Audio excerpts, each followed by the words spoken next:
안녕하세요. 오늘은 경기 북부와 경기 서부의 주민들이 애타게 좀 개통을 기다리고 있는 서해선에 대한 이야기입니다. 현재 서해선은 원시역에서 소사역까지 개통돼 있는데요. 다음 달 말일이죠. 6월 30일에 개통 예정인 이 대곡 소사선은 고양시와 부천시를 잇는 노선인데요. 기존 서해선인 원시 소사역 구간과 이어지게 됩니다. 이 노선이 개통되면 기존에 1시간 이상 걸렸던 고양시와 부천 간의 이동이 한 20분 정도로 줄고요. 서울 구로와 강남 접근성이 크게 좋아지게 됩니다. 교통 여건 개선으로 인해서 대곡 소사선 인근의 집값도 좀 들썩이고 있는데요. 소사역 역세권인 소사역 프루지오는 올해 3월에 45평형이 10억 5천만 원에 거래가 됐습니다. 그런데 개통이 왜 이렇게 좀 지연된 걸까요? 개통 지연 원인 두 가지를 좀 먼저 말씀드릴게요. 첫 번째는 열차가 다니는 하저터널과 노반 등 이런 시설물의 좀 공사에 지연이 있었어요. 이 하저터널 같은 경우는 한강 밑에 터널을 얘기하는 거고요. 노반 같은 경우는 이 도로의 교통 하중을 분산시키는 포장 작업, 이런 시설물의 준공이 좀 지연됐다고 볼 수 있고요. 두 번째는 열차 제작 지연의 문제였는데요. 열차 제작 지연 같은 경우는 23년 1월에 완성이 될 예정이었는데 3월에 제작 완료 및 형식 승인까지 현재 완료가 됐습니다. 그리고 3월 21일부터 4월 1일까지 시운전을 마쳤습니다.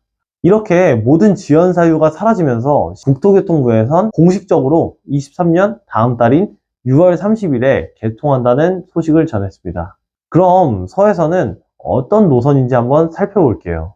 서해선은 경기도 일산부터 향남, 평택, 당진을 지나서요, 충남 홍성역까지 서쪽을 세로로 지르는 거죠. 이 중에 대곡역에서 서화성, 남양역을 광역전철로 운행 계획이 있는 여기를 우리가 서해선으로 부르고 있는 노선입니다. 나머지 그 밑에 서화성 남양역부터 홍성역 구간은 최고 시속 250km로 달릴 수 있는 고속열차가 지나가고요. 전 구간 개통 시에는 경기 북부에서 충남으로 이동이 수월해지는 것은 물론이고요.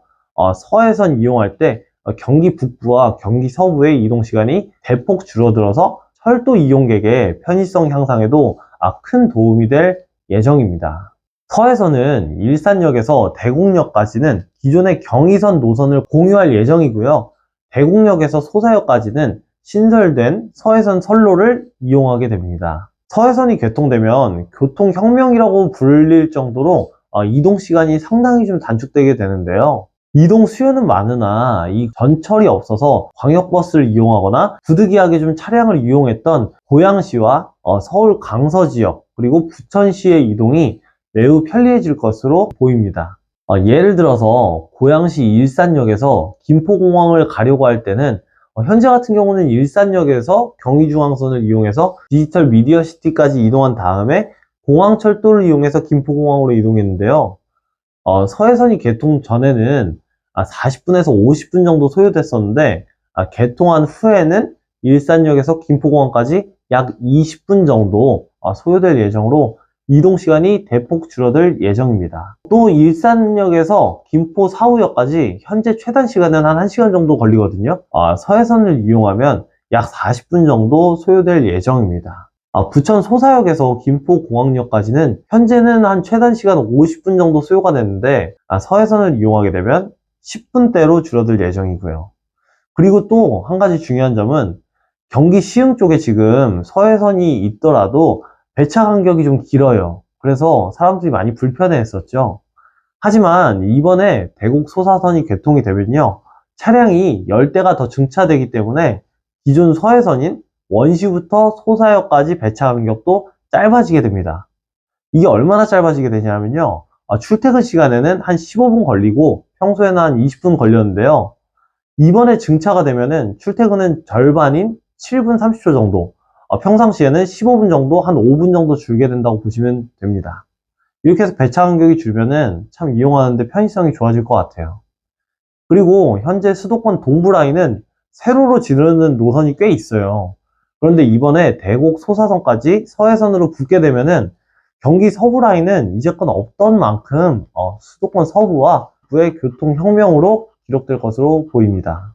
오늘 내용을 종합적으로 좀 한번 정리해 볼게요. 완공 후에는 부천시 북부의 열악한 교통 문제가 좀 해결될 것 같고요. 서울 도심을 지나지 않고 고양시에서 부천시를 직접 연결한다. 이런 면에서 많이 편의성이 있을 것 같습니다. 그리고 김포공항역에서 5호선, 9호선, 그리고 공항철도를 이용해서 서울 시내로 빠른 진입이 가능하기 때문에 유용하고요. 주변 도시에서 서울구로 이쪽으로 이동할 때 소사역에서 완성하게 되면 되니까 시간이 단축된다고 보시면 되겠습니다. 장기적으로는 수임 분당선과 함께 수도권 수단 노선의 중추 기능을 좀 담당할 것으로 보이고요. 만약에 먼 나중에 통일이 된다면 서울 도심을 거치지 않고 임진각 북한 지역으로 바로 가게 될 수 있기 때문에요. 물류나 교류가 확대될 것으로 보입니다. 오늘은 이렇게 6월 30일 다음 달 개통을 앞둔 대곡 소사선에 대해서 말씀드렸습니다. 시청해주셔서 감사합니다.